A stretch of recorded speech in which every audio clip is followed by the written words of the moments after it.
Hey, this is Dr. Tom Prichard, and you're listening to, wait, what is it? Another wrestling podcast? No, no, that's the name. Oh, yeah, okay. Well, hey, listen, you're listening to another wrestling podcast. Check it out. It's time for another wrestling podcast. Are you ready to beat the man? You have to beat the man. The champ is here. If you're the man, give me a hell yeah. What the Rock is cooking. Woo. Yes! Woo. What? Yes! Woo, woo, woo. What you gonna do when Hulkamania destroys you? For the benefit of those with flash photography, would you please shut the hell up? Oh, yes! Ooh, yeah! That was what was best for business. The kid do dig that sucker! And that's the bottom line, because Stone Cold said so. Have a nice day! With your hosts, Steve Credo and Jonathan Benjamin. All right, welcome everybody to another wrestling podcast, episode number 51. I'm Jonathan Benjamin. And I'm Steve Credo. Steve, we have a giant-sized show today. We have none other than the inventor of DDP Yoga. It would be weird if I said someone else's name right now, but DDP, Diamond Dallas Page, will be joining us today. That's right, Jonathan. And also, the doctor is in the house. The doctor of Thugonomics? No, close. The doctor... Dr. Pepper? Tomonomics. I don't know if that's even... Dr. Tom Prichard. I don't have anything really funny to say about it. Dr. Tom Prichard will be joining us, Jonathan. I couldn't beat your Thugonomics line, so that's all I could really say. Well, DTP will be on the show with DDP, so stay tuned for that one. Wow. I just want to say, we just had episode 50. We had none other than the Iron Sheik on there. It's just onward and upward for us. We just keep getting better and better, and we appreciate all of you taking the ride with us, the journey with us. We have to keep mentioning we have a new hotline. And you can call in, tell us what you like about the show, what you hate about the show, which I doubt there's anything that you hate about this show. But call us, 802-297-7672 or 802-AWP-7672 for all you cool cats out there. And yes, I just said cool cats. Hey guys, this is Josh. I'm up here in Red Hook, New York. You might know me in some circles as the son of a plumber. I just wanted to let you all know that I was very excited to tune in for the 50th episode and to hear my man, the Iron Sheik. Some of my earliest memories as a wrestling fan are turning on wrestling on Saturday morning on WOR Channel 9, and I saw the Sheik and Volkov, kicking ass. And lots of respect for the Sheiky baby. I like to see others showing respect, and I'm really excited about the documentary. We look at the Sheik sometimes as kind of a larger-than-life cartoon character, but we got to remember that he's a world-class athlete and a good man, and I really, really dug the interview. Thanks, guys. All right, thank you, Soap, that son of a plumber, Josh Hill, for calling in. We love that you love the show, because that's what we want to do for you guys out there. Jonathan, a reminder for all the fans out there, maybe for somebody actually who's just tuning in right now and saying, hey, another wrestling podcast, I'm digging this, man, I like it. But I don't know if I really want to listen to the other episodes, because, it's probably, outdated by now, so why even bother? Well, I would laugh at that person square in the face. I would say, exactly, Nelson. I would say, go back and listen to all of our other shows. We are at episode 51 right now, so there are 50 other amazing shows. We've had guests like Million Dollar Man Ted DiBiase. We've had stars of stage and screen such as Tiny Zeus Lister. We have had divas. We have had knockouts. We have had TNA superstars. We've had former WWE superstars. And you know what's great about all these shows? You can go back and listen to all of them because we're not a recap show. We talk about topical things. We talk about things like Best Royal Rumble. We talk about things like worst injury in WWE history. We talk about a little bit of everything, and we listen to you, the fans. So if there's ever a topic that you guys want us to hit or talk about, then you just get on at A Wrestling POD. That's our Twitter handle. And you talk to us and tell us what you'd like to hear. That's why you should go back and listen to all of those shows. That's right, Jonathan. Even, from Facebook to Twitter to whatever, guys. AnotherWrestlingPodcast.com has all of our links, all of our stuff that you can find us at. So we're pretty much all over the social media universe. So, guys, it's 2015, AnotherWrestlingPodcast.com. You should know where to go and know what to do. But that's why you should listen to all the other episodes in case you missed anyone. A lot of great stuff out there, Jonathan. A lot of ear candy on AWP for all the fans out there. Giving everybody eargasms. That's what I've been hearing. The word on the street. I like to say, don't call it a comeback a lot. I just shout it all year. Yeah, I shout it a lot, and people look at me oddly, but it really holds true. We just keep getting better. And today, I'd like to talk to you, Steve, about the best comebacks in professional wrestling. Let's do it, man. I'm down to talk about comebacks. It's something we haven't talked about, and might as well just jump right into it as we delve into another topic here on AWP. So, Jonathan, best comebacks. What do you have in mind, man? What are you thinking about?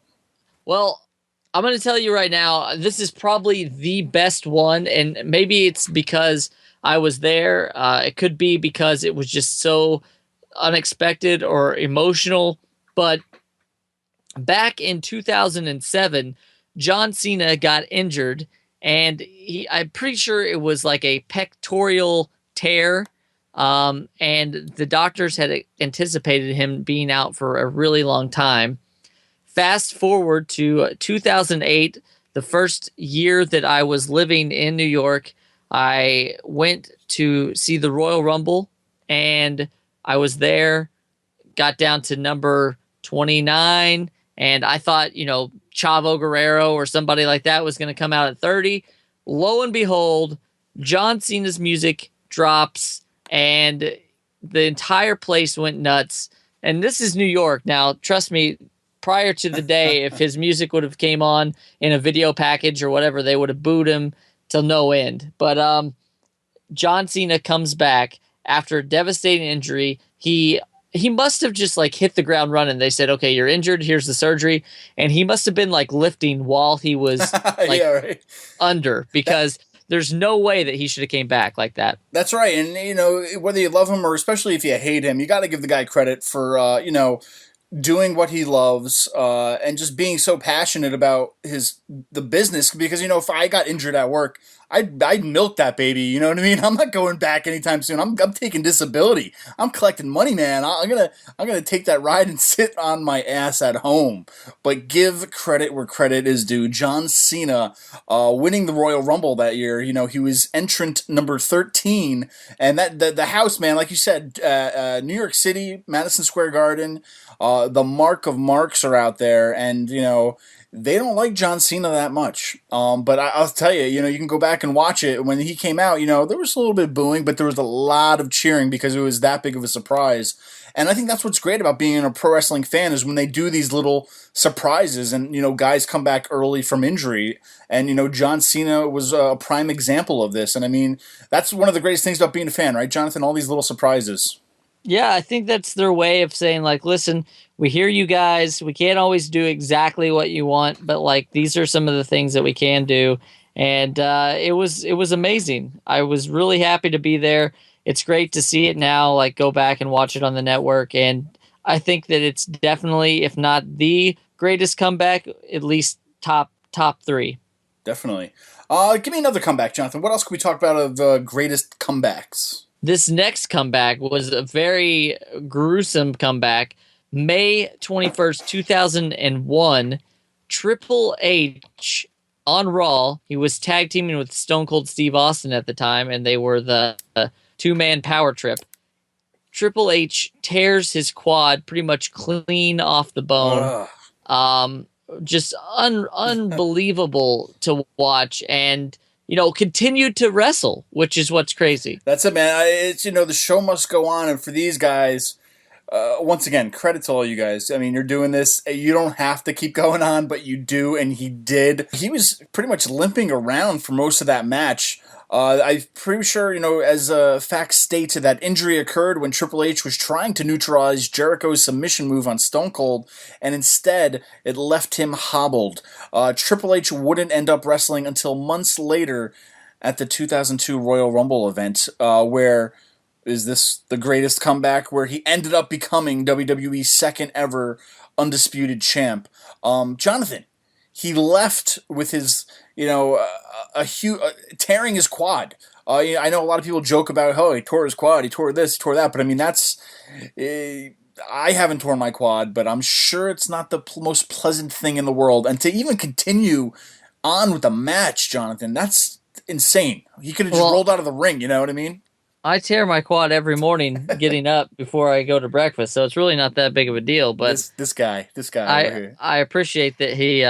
But also he came back at Madison Square Garden at Raw, and if you watch the comeback that he had, it still gives me goosebumps. A lot of stuff's got to be going through your brain at that time when you're a wrestler. Am I gonna be able to come back and perform at the same level that I was performing at? Are the fans going to still like me?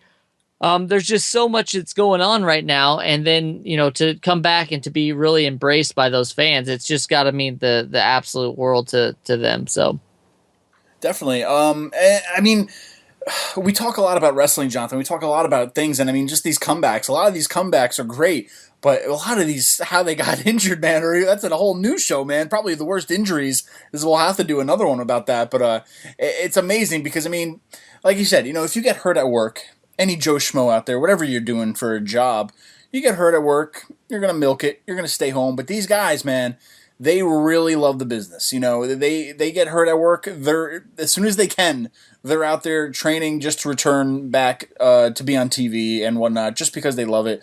And hey, maybe they love the payday too, but still, you got to have a passion for this business, because if you don't, nobody wants to go out there with these injuries to, to just to happen. You have to really be a big person that's in love with pro wrestling. I don't really know what to say about it, but I'm thinking about all these devastating injuries right now. Yeah, and this isn't really necessarily has to be centered around injuries. It just so happens that that's the best way that these guys can come back, and this holds true with a lot of the divas. I know Lita went out with a neck injury. She was filming that show Dark Angel, I think it was, and got injured, and she came back, and it cuts their career short, and it's sad to see. But another person that had a similar thing was Edge, and he returned once again at the 2010 Royal Rumble after having neck surgery, and I remember him coming back, and he immediately went after Chris Jericho because they were a tag team at the time, and there was a whole nother underlying story that they were using for that. But it's just the fans were so passionate about him, and to see him come back and to be Edge again was really great. And then obviously it was short lived because he retired shortly thereafter. But these are the moments, if WWE just had one solid highlight reel, these things would definitely be on it, because it's just so amazing the dedication and the time and effort that these superstars put into being wrestlers, and then something like this happens, and then they have to basically start all over again, because it's not like my job where if I get sick and I'm out for a while, they just kind of go on without me. There's 12, 13, 14 other people that are trying to get in that same position. Yeah. and that's it. That's where it's very difficult for these guys. So, Steve, do you have anybody that you're thinking of that possibly, they made a comeback in sports entertainment? Jonathan, how about we could talk a little bit about the man himself that's going to be here any second, DDP Diamond Dallas Page. Do you remember when he got injured and then making his comeback to becoming the world champion? Yeah, he was, he got into the wrestling business relatively at a late age. Yeah. And I know that he had gotten hurt, he'd gotten injured, and he wasn't competing at a very good level and didn't think he would be able to compete again. And he started what basically the very early beginnings of what he's doing now with this DDP Yoga. And then he came back to not only be good at wrestling again, but basically dominated, and he became world champion and had a really good career. He went from WCW all the way to WWE, and, he's doing huge things now. So I think that it's very important that we talk about this DDP Yoga today because of the fact that it's not only helped him, but so many other people out there. And, I think it may be, we talk about the Performance Center and all that stuff.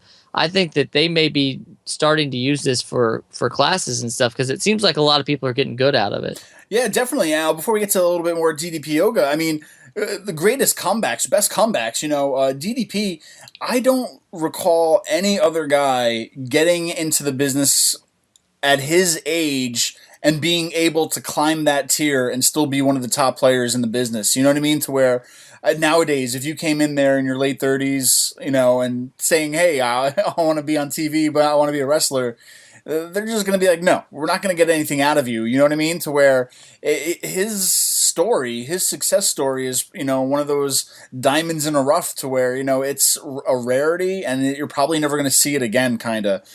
To what he's been through and to what the kind of success he's gotten is something that just doesn't come around for guys who started that late in the business. So it's a really interesting story about DDP.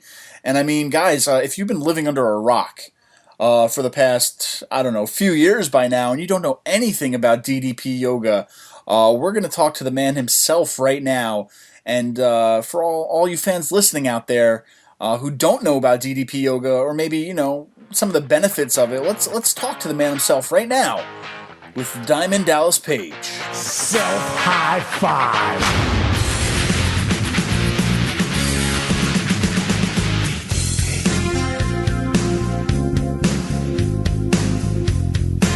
DDP. Too cool.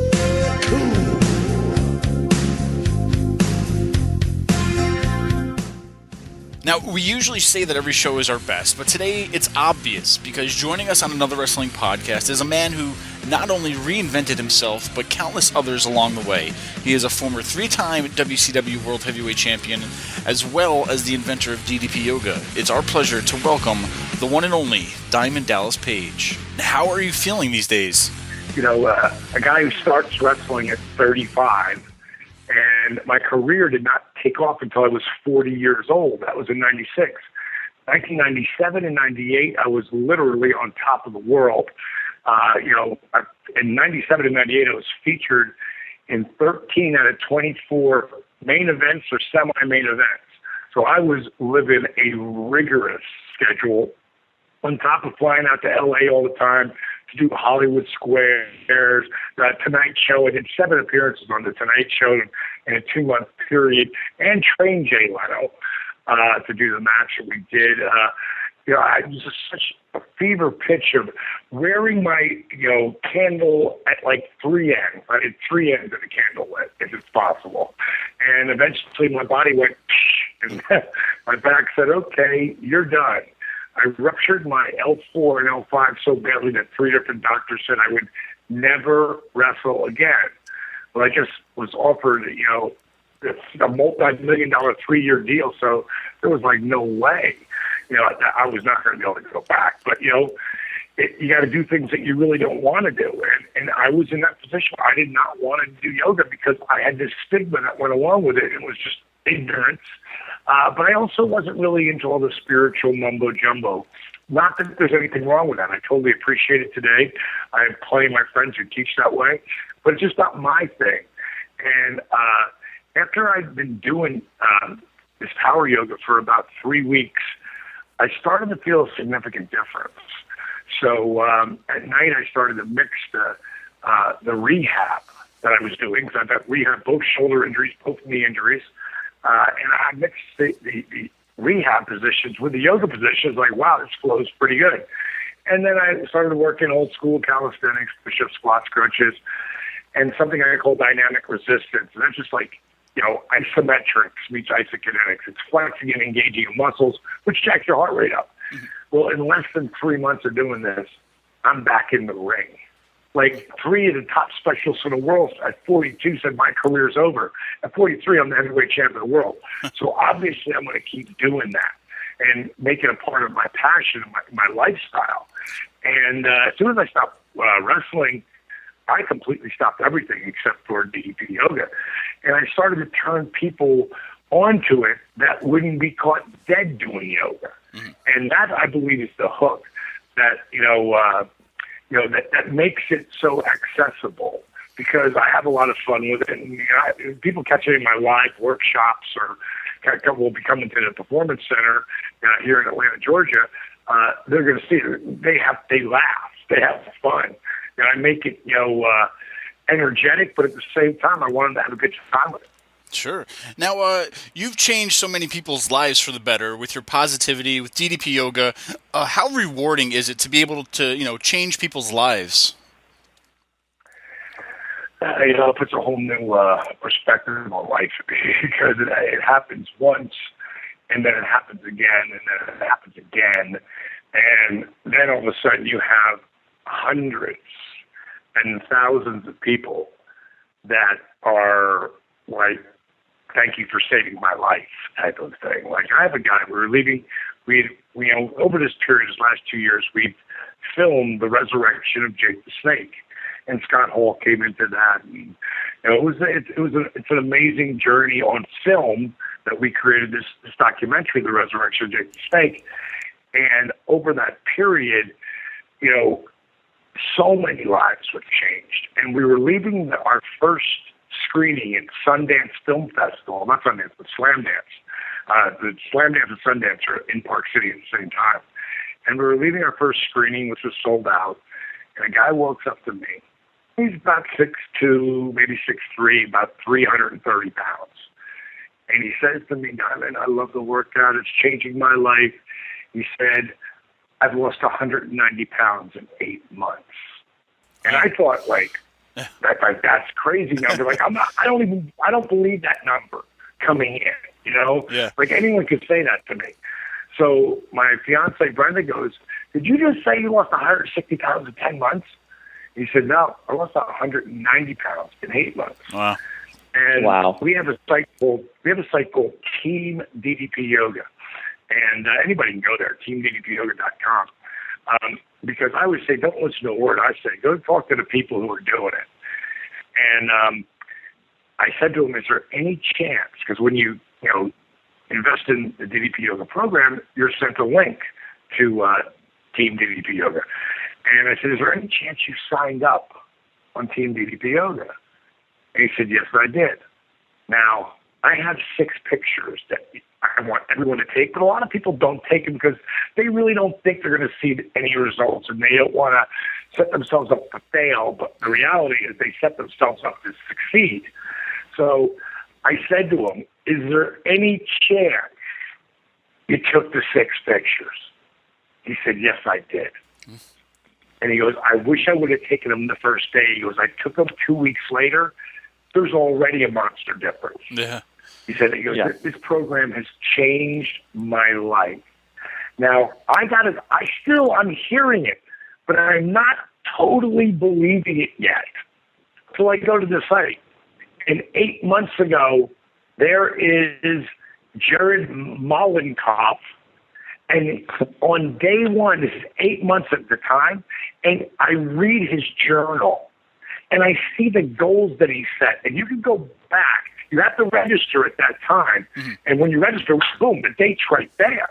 You can't fake that, So Sure, yeah. when I read his journal, and then he listed all these goals, and next to him, done, done. I mean, he still had a lot to go, but he listed like 12, 15 goals. Huh. And I was blown away. There's the pictures.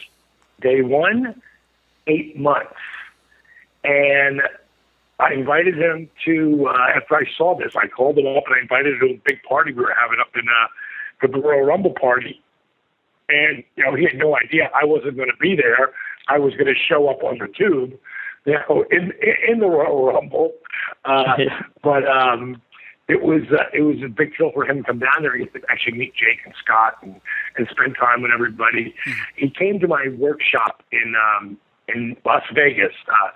Cauliflower Alley Club had their reunion last week, and while I was there, I flew in the day early and did a workshop at the Hard Rock Hotel. And we had like 60 people there on a Monday night. And the Hard Rock was blown away, so they gave me a weekend. Actually, August 22nd, I'll be heading back to Vegas for the workshop at the Hard Rock. It's going to be an awesome time. But here comes Jared again. And Jared's there. And when I brought him up on stage with me, my little platform where I worked out, mm-hmm. and I tell the story, I said he came up to me and he said he lost 190 pounds in 8 months. I go, that was 3 months ago. Where are you today? He started at 523 or somewhere around there, 520, 530. Wow. He was down 235 pounds. Amazing. Wow. And there's another guy who's there named Eric Thatcher, who is now going for his DDP Yoga certification, who started at 48. He had lost 183 pounds. That when we did the workshop was his 1 year anniversary. That was on that day he lost 183 pounds. So wow. You talk about, and you have to remember, this DDP Yoga was never developed for weight loss. Yeah. It just turned out to be a really awesome side effect because of what I call dynamic resistance. And think about lifting weights. You grab some dumbbells. I don't care if you're doing bench, curls, lats. No matter what you're doing, you're moving weight. Well, to move weight, you have to engage muscles. That's how your body moves. Well, every time you flex or engage a muscle, your heart has to beat faster to get the blood to the muscle. Hence, you get in the fat burning zone when you're sitting down lifting weights. Well, I have you standing up, most of it. Sometimes you're on your knees. Sometimes you're on one knee. Sometimes you're on one foot. But the bottom line is you have to engage all these muscles to go through these movements that I'm going to take you through, whether they're rehab movements, old school calisthenics, or yoga positions. You've got to engage muscles. And what happens is every time you flex or engage a muscle, your heart's got to be faster to get the blood to the muscle. So you get a kick-ass cardiovascular workout with minimal joint impact. Plus, you break up scar tissue, so you dramatically increase your flexibility and strengthen your core like never before. So there's no other workout like it. Now, you spoke about the workshops you're going out to Las Vegas. Now, we're based in the Northeast, and we know that you just recently had one in New York City a few months ago. But are you looking to come back out in the Northeast anytime soon? Well, I'll actually be back almost on the same dates because I don't do yoga studios because my audience is more like from dojos, from jiu-jitsu places or halls or banquet halls or gymnasiums. But there's one yoga studio that I do in New York City. It's called Pure Yoga. And when I first came there, I did it one time years ago. We did like 30 people, and they were all my people. No one from the yoga studio came. So this year, they had an article, or last year, they had an article come out in the New York Times. It was 6 pages about me and DDP Yoga and Jake and Scott, the journey and everything. Mm-hmm. Amazing article. Well, sure, yoga, they're owned by Equinox. They read that. They're like, we need to get this guy in here. So I said, no, I'm not going to do it. I'm not going to draw enough people there in New York, and it costs too much for my people to come in and out and blah, blah, blah. And they offered me a big guarantee. So I said, okay, I'll do it. and we sold out. There was over 100 people there. A lot of the people came from the studio, but most of them that were my people. They came in from all over. I left there, hopped on a train, and went up to Newport, where I drew my biggest crowd ever. It was a girl named Jennifer, and she actually has this business where she sells sex toys. I guess there's a lot of money in it. She's the coolest chick. She's a big wrestling fan. Her and her husband, and they brought 100 of their people in for the big banquet they were doing and giving out awards. And they asked me if I would do a workshop there because they'd come down to WrestleMania and done one of the workshops with me. And again, it changed their lives.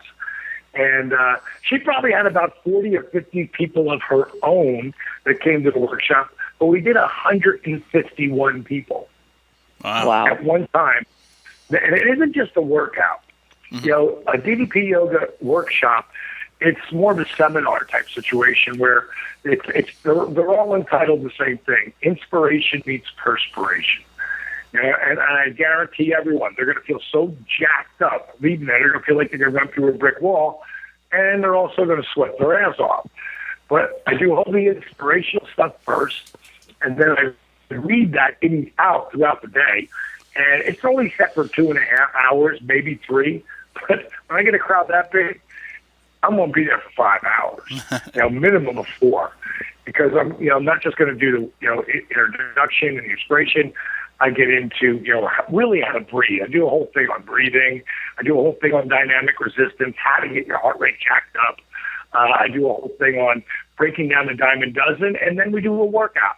And I make it pretty, because we've just gone through these dime a dozen moves, so that can be a workout for some people. And I keep the first 20 minutes pretty easy, for everybody. And I said, I know you people are feeling a little, blown up right now, just sit down and watch the rest of it. If you want to come back in and I'll show you modifications. Yeah. And that's what happens. Some people sit out. I mean, I have people come to my workshops, and there's always at least 1, 2, I've seen as many as 4 people out of 60, 80, 100 that are coming in with a cane, walker. I've had people rolling on wheelchairs. Wow. Now, wheelchairs, they're going to make up their own shit as they go through that. But anybody with a cane, I get them a chair. I've always got at least 2. Sometimes I've had as many as 8 of my instructors that have all passed my certification check that teach DDP Yoga. They come just to come because they learn so much more being around me when I'm doing this stuff. Yeah. And it's an amazing thing, man. I mean, every day. Today, my sister calls me, oh, my God, Steve Harvey was just live on Access Hollywood or whatever show he was on. And he was talking about some guy named Bill Bush, who I don't know who Bill Bush is, but he was talking about how he lost all this weight on DDP Yoga. Wow. There you go. So you don't even know. It comes at all different levels, all different times. Sure. Now, you mentioned briefly before about the DDP Yoga Performance Center. Anything you can tell us, or for all the listeners out there, too, more about this? Oh, man. It's a destination. Anyone who really wants to know about what I'm doing, starting this fall, all they have to do is come here. And it's right outside of Atlanta. I say Atlanta, but it's one of the suburbs of Atlanta called Smyrna, where Julia Roberts was actually born in this town. They're building the Braves Stadium, the new Braves Stadium, 2 miles from my front door. So all the new roads are all paved and all redone. And I took this building, it was 4,000 square feet, gutted it, and then added 2,300 square feet of soundstage studio, like Hollywood type stuff. Blew all the, you can hear a pin drop in my place. And the traffic is 12 feet, 15, 20 feet from my friggin' front door. And It's 22-foot ceilings. There's 3 sound stages in there, one for the workout, one for the green screen, and one for the kitchen. I've got a kitchen that is set up that would make any chef drool off the Cooking Network. Like, oh my God, why can't we do our place like DDP does this? Because we're going to also do cooking shows around healthy food, because people think that to eat healthy, it has to taste bad. I don't eat anything that doesn't taste amazing. And I eat healthy as you can possibly eat. But when I say healthy, I'm talking about real food. Like the word organic, like, oh, it's going to be organic. Hey, listen, bozo. You know, when I say it, your great-grandparents, if you ate like your great-grandparents, everything was organic. Yep. They haven't ruined the soil yet. They didn't genetically change the vegetables. You got to eat what God created, not what the science lab creates. Yeah. And we're all going to eat processed food, but there's better choices of processed food, like food that's made from real food, as opposed to genetically modified.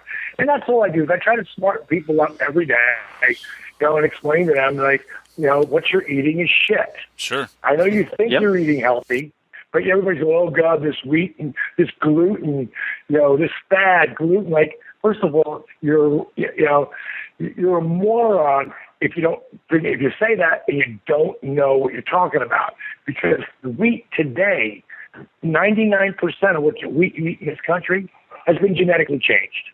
All you have to do is watch a movie called Genetic Roulette. It'll explain everything to you. Sure. They'll tell you what they did to the corn, what they did to everything. Again, it's all about making money. I'm about healing people, helping people. People feel better, have more energy, not so depressed, feel better about themselves. The biggest thing that we've gotten out of DDP Yoga is people coming back to me and saying my self-esteem has grown to a whole different level. And a lot of that's due because they can't do, the regular workout routine. They can do the modified version. But over a period of time, they less modifying. Before you know they're doing it, they're doing the same thing that I'm doing. But I've always got someone modifying the position. So it gives them a whole different level of confidence. All right. Now, for somebody who's listening to us today and they're kind of on the fence about signing up for DDP Yoga, what would you say to them? Don't listen to a word I said. Go to Facebook. Yep. DDP YOGA. Read what people write. You can't make people write that shit. You just can't. You can't make people chant your name in a wrestling arena. They gotta feel it. They gotta be involved. They gotta care about the character. Go to Twitter at RealDDP at DDP Yoga. Read what people write. Again, you can't fake that. Yeah. So there's all sorts of DDP Yoga. There's one that's members only, and all that is to get you, you click in and you say, I'd like to be a member. It's all like it keeps you out. But if they want to boot somebody because they're being an asshole, they can. That's why that's set up like that. But go to that DDP Yoga one word members only site. Read what people write there. It'll blow your mind. And how much people help each other. And Team DDP Yoga is set up as the best support system on the planet. After all that, go to ddpyoga.com, and everything's there. From the disabled veteran video, Arthur, who lost 140 pounds, more importantly, lost the knee braces, back brace, and wraparound canes, not just to walk, but to run. DDP, thanks a lot for joining us.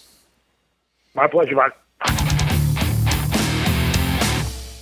Wow, that was awesome to talk to the man himself, Diamond Dallas Page. Be sure to follow him on Twitter, follow him on Facebook, and if you had any doubts if this is a good thing to get into, check out his website. He's got all that information that he gave us, and I look forward to talking to him again about not only yoga, but some of the other great things that he has coming up. But definitely. Guys, too, if you're using DDP Yoga, give us a call. 802-297-7672. Let us know about maybe some of your stories about using DDP Yoga. Jonathan, I just got DDP Yoga in the mail.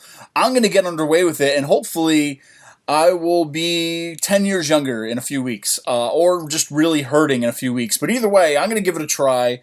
I'm going to get into the yoga myself. But guys, like I said, if you're listening or girls listening, give us a call. Tell us briefly your story about it, and we want to hear some of how it's helped you and helped your life out there. But speaking of comebacks, Jonathan, who else can we talk about? Well,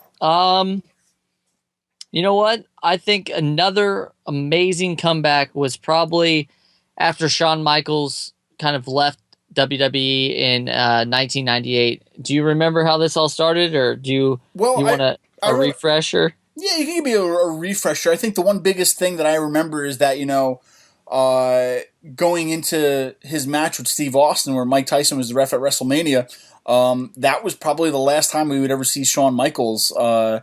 And from a young Mark watching back then, at that time, it was like you didn't know if he'd ever return. But tell us, Jonathan. Well, obviously, you see the thing that happens, all the preview or the clip of him in the casket match with Undertaker. He lands wrong on his back on the casket, and he begins to have just terrible, terrible back pain. So after that match, he was hurting, and I know that he was going through a lot of personal things at the time. He was self-medicating, and he ended up just leaving WWE at that time after his match against Austin. And what happened then is that, he was on a personal journey and kind of had basically given up with wrestling. And all of a sudden, he started to get the itch, and he came and asked, can I come back to WWE? And he really just wanted to have one match against Triple H. And what you saw from 2002 to basically 2011 was one of the best runs of anybody in professional wrestling history. And, I think maybe if DDP Yoga was a thing back then, maybe you would have saw Shawn Michaels doing DDP Yoga. But I think it's a great thing, and I'm just so happy that I got to witness those, what I call, basically Shawn Michaels in his prime, those years. Yeah, definitely. And it's one of those times too to where when that happened, it was one of those things to where, that could have been the last of Shawn Michaels. We didn't think he'd ever come back from that, and he did, and he even had another great career after that. It was almost like we had a few different variations of Shawn Michaels back then. It was like Shawn Michaels version 1 and then version 2 almost. So, when he came back, who would have thought that, he'd have an even a part 2 Hall of Fame career, you know what I mean? To where nobody would have thought he would have came back to the level he came back at. So, another addition to some of the best comebacks in pro wrestling as we're talking right along. Jonathan, one of my favorite comebacks was Steve Austin. I witnessed him, Steve Austin versus Owen Hart, where Owen pile drove Steve Austin on the mat, gave him that stinger. I remember watching this live on pay-per-view, and as a young fan watching this, like, you knew about wrestling, but you really didn't know about wrestling. You know what I mean? To where, like, you knew the inner workings a little bit. To where, okay, I get that. You know where I'm going. But when this happened, this moment, it was like, oh crap! It's the one thing you don't want to see live on TV, and like, it was scary. It was like, he could have been paralyzed. Something, who knows what could have happened that day. And just for him to continue that match, really barely, but you know what I mean, to where he gave a little roll up to, Owen Hart, and they barely just finished that match. But I mean, that was probably one of the most scariest moments, and that was like another time to where, crap, is he done now? And do you remember the whole story about him coming back though, and that whole reaction? Yeah, it was pretty crazy because, well, I just keep remembering, like you said, that roll up was really kind of hard to watch because you knew something was wrong with him. And then whenever he got up, he had the belt and he kind of like threw it down, and it was just hard to see somebody like that. And, that really kind of cemented Stone Cold as a legitimate badass or whatever, because they have all the videos of him like refusing medical treatment, and he doesn't really know what's going on. But then, once he came back from that, and him and Owen had a little bit of a feud, and then him and Brett and all that stuff, it ended up just cementing his legacy. And you never want to see anything like that happen to somebody. But obviously his comeback was definitely worth it for him in the sense that, he went to huge heights after that. Yeah, definitely. And it was one of those things, hey, what would we have the Attitude Era? Would we have had such a great, would Raw have beaten Nitro without Steve Austin? It's like one of those things, like what if he was really paralyzed? What if he never came back? What would the future have held for pro wrestling? Who would have stepped up? Who would have been in that spot? And it's one of those things. We're going to have a what if show now, Jonathan. Like, what if this didn't happen? What do you think would have happened? So it's great, though. He came back. All is well, and one of the biggest legends in the business today, Steve Austin. Another great comeback, Jonathan. Another great comeback story. Well, we've been talking a lot about the comebacks that have happened in the past, but let's talk about some that are possibly going to happen. And once again, we credit DDP for a lot of this. Is in around August, the new movie, The Resurrection of Jake Roberts, is coming out. You've probably heard about it. You've probably seen a lot of the trailers for it. But this is actually a movie about DDP bringing in Jake Roberts to what he calls his accountability crib and had them live there because Jake was battling substance abuse and alcohol and all of these things. And then it even happened that they pulled in Scott Hall as well. And I'm hearing some really amazing things about this video. And I think that if anybody can help these guys out, it's definitely going to be DDP. Definitely. And I mean, everybody has their demons. Everybody has things in their life that, it's hard to deal with. Things that happen, everybody has a different life. Things happen, of course. And we're not wrestlers, Jonathan. We've never done this for a living. We don't know like what these guys go through day to day, week to week, year to year, the abuse they take on their bodies. And of course, these guys find any way they can do to help that, from either using drugs to alcohol to whatever, to try to help hide those injuries and, whatnot. But, Scott Hall, Jake Roberts, I've seen them in their very worst of times, and I'm so happy that they're actually getting on track from all this right now. Kudos and thanks so much to DDP to actually, taking the initiative to get these guys back, back in a good spot in life. And it's really nice. It's really heartwarming to know this and to see it happen. And I'm interested in seeing this movie too. To see some of the stuff that we don't really get to see what's happened with them. So, hey, you could chalk that up too as one of the another great comeback story for Scott Hall and Jake Roberts. Guys, you've never gone through it yourself, so it's, you never know what's really going on in someone's life, but it's nice to see it get back on track. Absolutely, and this is going to be amazing, so just stick with me for a second.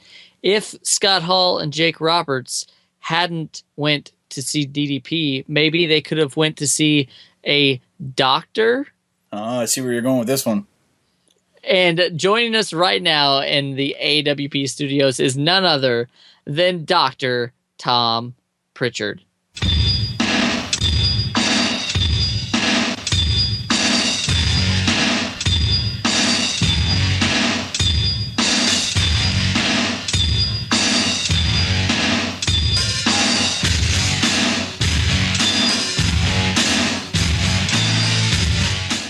This person has pretty much seen and done it all in the world of pro wrestling. He is a wrestler, a trainer, an author, and a doctor. Ladies and gentlemen, please welcome Dr. Tom Prichard. Good evening. Good evening. Good evening. How are you? Great, man. Tom, thanks for joining us. First things first, how are you feeling these days? Feeling great. Awesome. Couldn't be better. Yeah. Awesome. Well, I think we have to ask the obvious question. How did you become a doctor? Well, that's kind of a funny thing. I talk about it in my training manual, my curriculum. But long story short, there was a guy who showed up and wanted to be a big star on TV in Alabama, and Robert Fuller decided he was going to take him with him to ringside, and they had an angle where they were going to bloody up those Rich boys, Tommy and Johnny Rich. And great angle, man. And this guy was going to be their doctor. He's going to be their cut man to make sure that nothing like that ever happened to Robert Fuller and Jimmy Goldberg. And lo and behold, the next week when TV showed on Saturday, somebody from the FBI was watching, and this guy was a wanted, was on the top 10 most wanted list in Birmingham, I guess, for the FBI. So Robert had to do away with the angle, but we were traveling to the town one day, and I was riding with Jimmy and Robert, and I happened to wear a pair of doctor pants that Sherry Martella gave me. I broke my leg, and Robert took a look at those pants and said, "By God, you can be our doctor, boy." And that's how I started to be a doctor in the van with Robert Fuller and Jimmy Gold. That's kind of a long story, a short story that's even longer. Anyway. Sure. But that's it, man. All right. Now, like we mentioned, you've done it all in the business, but how did you get involved in the business to begin with? Is there a simple answer for that one or no? Well, yeah, I think the simple answer is it's all I've ever wanted to do. And back when I was growing up, it wasn't just one company. You had territories, and for everyone born after 1985, they have no idea what a territory was or is, and I get it. But that was something I loved since I was 4 years old, and it was a far different business back then than it is today. But yeah, it's all I ever wanted to do. Sure.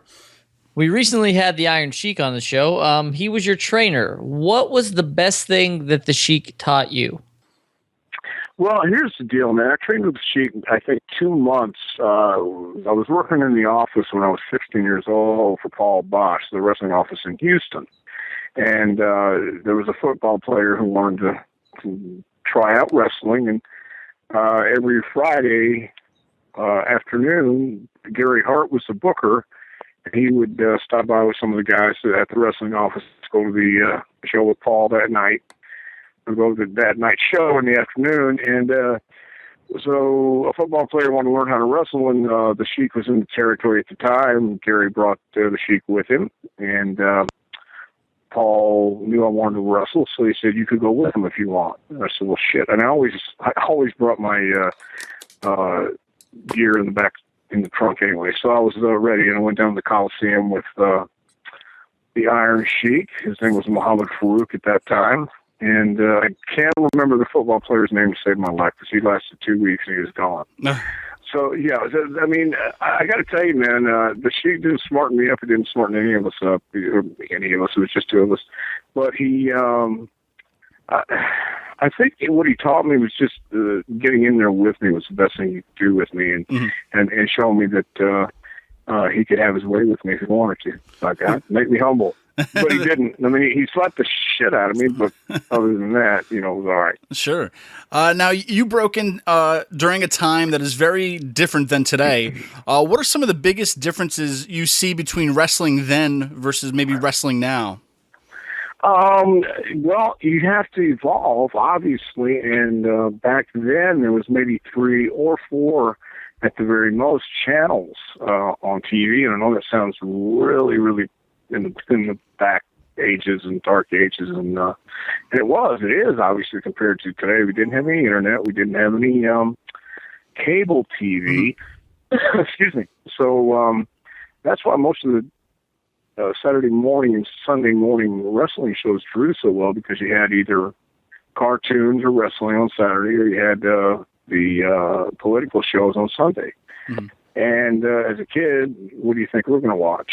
So, and wrestling, again, it was presented as more of a contest, I guess, and nobody was coming right out saying, "Hey, this is entertainment and we're working." But everybody thought if you did that, which through the century it had been done so many times before, the thinking was if you exposed the business and told all the secrets, nobody would come and see it, when actually what Vince proved is just the opposite took place. So, I mean, that's a huge, huge difference that we acknowledge it's an art form of entertainment. We have the Performance Center, and this is where people go. So, back then it was, you had to get in the best way you can. You had to know somebody who knew somebody, or you had to, pretty much con your way in a con game. So, yeah. Now, we talk about this a lot, but you spend a lot of time wrestling in different territories. Do you think that the lack of a territory system is hurting the wrestling business today? No, I really don't. I think, I got to say, man, I think the wrestling business, well, let me say the sports entertainment business, but for all intents and purposes, we're talking about WWE, when we talk about the wrestling business. They are so well organized in a world of chaos, if that makes any sense. I think that the way they're doing it now, because NXT looks like they're going to be doing the national touring pretty soon too, and become their own little. Well, they already are. I'd say it like that, but they already are their own touring brand. So I don't think that the lack of territories would necessarily help today, because they're going to be judged and compared to WWE no matter what.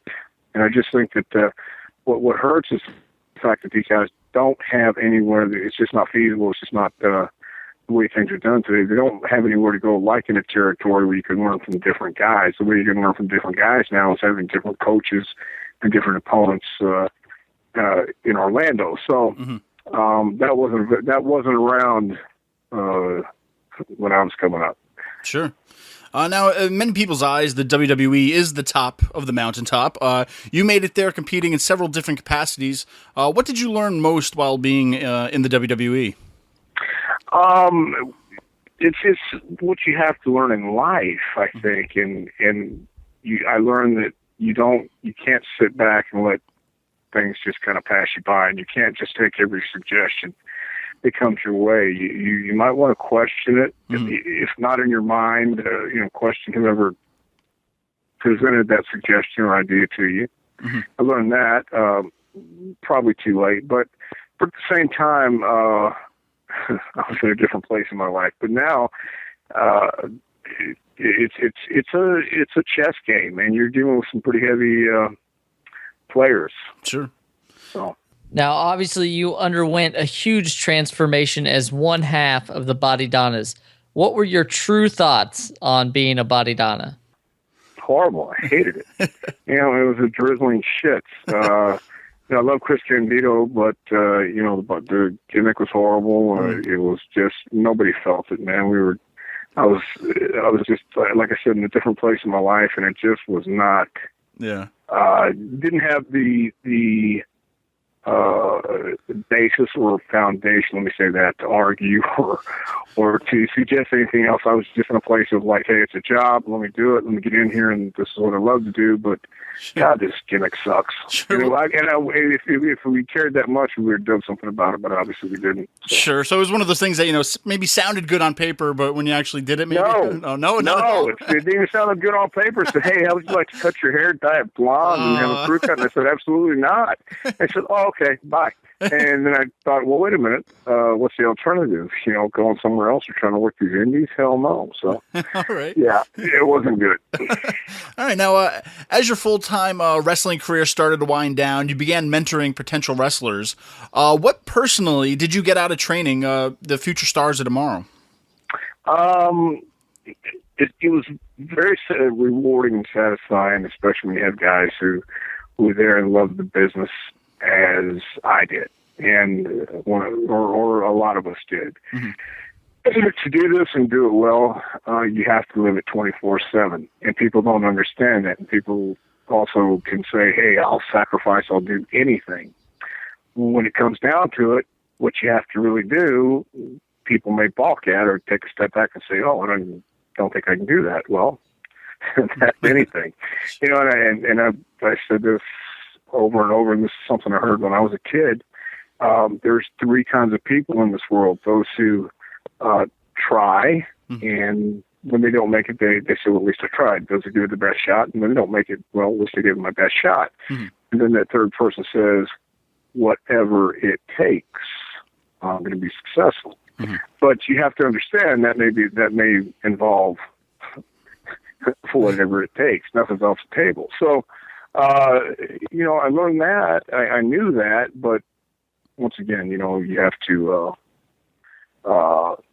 to explain that to the people you're trying to mentor and steer in the right direction. I have a dog who wants to bark right now. But, you know, and explain to him that this doesn't just happen in wrestling, it happens in life. Mm-hmm. And for the guys who got it, they got it. And some guys were cut and came back stronger than ever. So yeah, that was rewarding, watching people succeed. And, you know, at the same time, you're going to watch, not everybody's going to make it. So you're going to watch both sides of the spectrum. And that's not always pleasant, but it's a fact of life. Sure.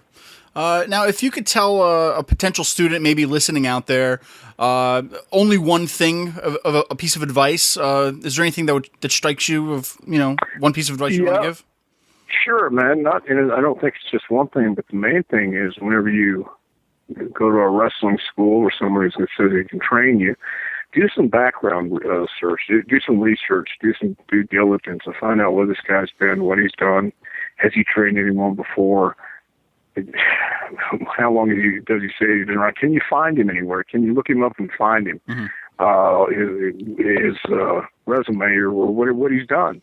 Because too many times, and I've witnessed it here in Tennessee, there's guys who will make a claim that they were the Patriot and wrestled Bret Hart. This guy actually made this claim. I think it's in Sevierville, Tennessee, right outside of Knoxville.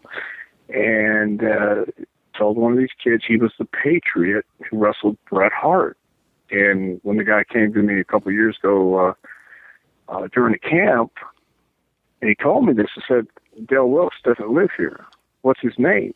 And he didn't even know his name. He just knew him as the Patriot. So, look, man, if you're going to hear these, because there's so many cons out there, just be careful, be safe. And if you're going to go to any wrestling schools, find out what they've done prior to. What gives them the right to train anybody or even be trusted with your body in the ring. Mm-hmm. Because that's pretty serious. Sure. And, yeah, that's what I would tell anybody starting out. All right. Now, in the world of wrestling today, is there anybody that you see maybe out there that isn't being used to their full potential? Does anybody strike your mind? You know, I think Sandow is finally getting some recognition of how talented he can really be and how what a performer he is, just given the opportunity. I enjoy, this is my personal guilty pleasure, watching Cesaro and Tyson Kidd. And I think they're a classic example of that old school team that is really going to get over with the people, because that's the style everybody's coming up with now, and that's the style I think that is getting the attention. You have to have that charisma, and you have to have that appeal to the people. Mm-hmm. But I hope that Cesaro and Tyson Kidd keep getting these matches where the people finally see it and see it for what it is. And it's classic tag team wrestling. So sure, those are three of my favorites right now. Now, I'm not for sure if you still are current watching the WWE, but on Monday we saw Sami Zayn make his debut on Raw against John Cena. Who do you think the next big thing in the WWE will be? I think Seth Rollins is doing a great job so far carrying the title. Mm-hmm. Roman Reigns surprised me, which I knew I shouldn't be surprised. But I didn't think, at the time I said it was last August maybe, that I didn't think Roman Reigns would be ready for WrestleMania. And he's a guy who I should have known because it's in his blood. And he proved, man, that he could do it. He could hang, and he deserved that spot. Mm-hmm. So I think Roman Reigns is definitely going to be a guy they're going to invest in for the next 5-10 years, hopefully. Huh. And I don't know, look, man, real quick, I want to mention Neville and Sami Zayn, because they came in through the Performance Center and they've done a hell of a job. But they were great before they got there as well. And now to just put the finishing touches on them, it speaks volumes for what they're doing in developmental these days. And they're going to be big stars too, just by virtue of what they can do and the action they produce. Sure. Now, you recently wrote a book, A Pro Wrestling Curriculum. What's your reasoning behind penning this book? Well, my reasoning was because they told me, they being them, them, Everybody knows them, sure. Well, I needed a 1-year curriculum to take a person from day one until the end of the year. And I explained to this person that's not how it works. Not everyone's going to be at the same level. And this is the other way that I feel should work, and has worked. Mm-hmm. So when that happened, then I got a temporary interruption of service. I got fired. Mm-hmm. And I had this curriculum. So I said, well, the hell with this. I'm going to let this go to waste. So I published it myself. All right. And I think it has some excellent suggestions and ideas and advice.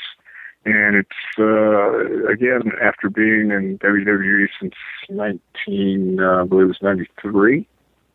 Mm-hmm. And, so I mean, in over 35 years of wrestling, professional wrestling, the basics don't change. It will change some of the dynamics, and the landscape will change, but the basics will remain the same. Somewhere in that match, you're going to have to start, you're going to have to circle, you're going to have to walk in the ring, and it all starts in the very, very beginning. So anyway, I timed it out. I added suggestions, so I have a 1-year curriculum that you can put and use and switch and turn. And I think the first thing I say in the book is you have your way, I have my way, but the right way, the only way, it does not exist. There's many ways to do things. Mm-hmm. But anyway, it's all in the book, man. That's why I wrote it. Awesome. And can people find it anywhere, like Amazon and all that stuff? Or It is on Amazon. It's also on my website, drtomprichard.com.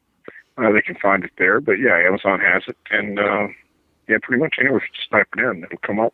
All right. Yeah. And speaking of drtomprichard.com, the world is all over the social media universe from Facebook and Twitter. Where can the fans keep up with you these days, too?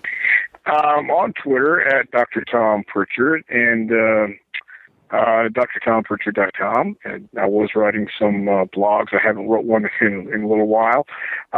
But let's see, I'm also on Facebook at Tom Prichard. So, I mean, you can get on me pretty much, I guess, every standard social media outlet. I don't really know. Sure. Now, Tom, we barely scratched the surface, I like to say, but we really appreciate talking with you today, and hopefully down the line we'll get to talk to you again. Sounds great. Thanks, Steve. All right, Dr. Tom Prichard, thanks so much for joining us. So, great interviews today, Jonathan. Great interviews, great guys, great comebacks we've been talking about. But let's talk a little bit about short-term comebacks. And speaking of short-term comebacks, the greatest place for some of these short-term comebacks have been the Royal Rumble. Alone this year, Jonathan, what was your favorite short-term return at the Royal Rumble? Mine, personally, was Bubba Ray Dudley. Well, I would have to say that, I mean, since we just talked to him, that my best favorite from this year would have to be DDP. I mean, he made his return, did some awesome moves, and this is a guy, once again, who was pretty much at the end of his career and didn't think he'd ever be able to wrestle or move or anything, and here he is in the Royal Rumble. So, yeah, DDP was awesome this year. Yeah, definitely. And I love these. It's so, nostalgic of seeing these guys come back, because you just really want to see them on every other show coming out, and it's kind of a tease, but it's still you get that you get that little moment just to relive who they were. So I mean, DDP and Bubba Ray were great. What about in some previous years? Did you have any favorites back then too? Over the past few years, there's been quite a few. Yeah, I'm trying to think when it was. I think it was 2011, which was when we saw Diesel, or Big Daddy Cool, Kevin Nash come back. And it was an awesome, it was Detroit, I'm pretty sure, where he came back and no one knew it was coming, which is awesome because, when the fans see it or whatever, it just kind of ruins the surprise. So it was great to see Kevin Nash back. And he's once again one of those guys who, I don't want to say his in-ring career is over, but it's definitely winding down. And, it was great to have Kevin Nash back. Yeah, man. He's still in great shape, man. He's huge. I would love for him to be used more now that he's in the Hall of Fame. Give him something else to do. Granted, he's not going to be wrestling each week, but I mean, hey, it's Super Shredder we're talking about. So, I mean, give the man something to do. But even some of the more recent comebacks, Jonathan, one of the biggest pops recently in the past few years, I think, had to go to Chris Jericho, who I believe was in the 2013 Royal Rumble. Nobody knew he was coming back for then. What did you think about that? Well, we were watching live, I think, at Buffalo Wild Wings back before the WWE Network. So when you're listening to this about 50 years from now, you can say, God, they used to have to watch it at like a restaurant. But Chris Jericho came back. It was right after I think he had done, a tour with Fozzy and all that, and he'd kind of gotten away for a while. He came back, and one of the most infamous things is everyone was chanting, "You still got it, you still got it," and he basically kind of snarked back and said, "Well, I never lost it." So it's awesome that there's still, even in this era of the internet and everything else, that there's still time for surprises, and it was a great surprise, and he was really awesome. Community calendar. Guys, we're pretty much going back full circle to where it all started for AWP. This year, June 27th, 2015, New England Fan Fest is the Northeast premier pro wrestling convention and fan experience. It gives fans an opportunity to meet, take pictures with, and get autographs from their favorite pro wrestling stars from yesterday and today. New England Fan Fest will also feature tons of great merchandise for sale, ranging from vintage to current, for VIP ticket packages, deluxe photo ops, Q&A sessions, and other great events. Please visit newenglandfanfest.com. Jonathan, are you excited about this as much as I am? I am super excited. I did not get to go to last year's, where we kind of put our roots down as Another Wrestling Podcast. I will be there this year, and we will be doing a live show. So please, if you have signed up to come to the New England Fan Fest, you have to come up to us that day, talk to us. We're going to be recording. We're going to be there live doing our own show. So don't be afraid. We will love to see you. That's right, guys. Dare I say it could be a great comeback for AWP in Rhode Island this year, Jonathan? I like what you did there.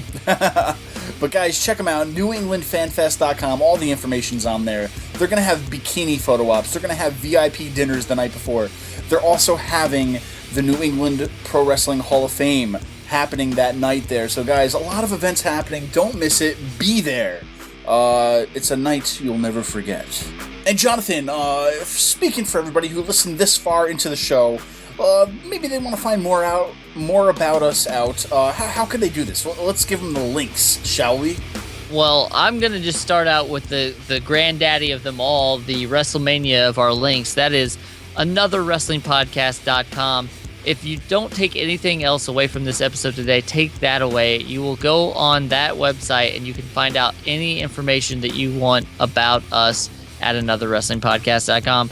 But my partner, my friend, Steve Credo, is about to tell you where you can find us if you're too lazy to get on anotherwrestlingpodcast.com. That's right, guys. Hey, if you need to be clothed out there, you're running around naked, and you need a t-shirt, then guys, head on over to ProWrestlingTees.com/Another Wrestling Podcast. We have 3 great t-shirts out there right now.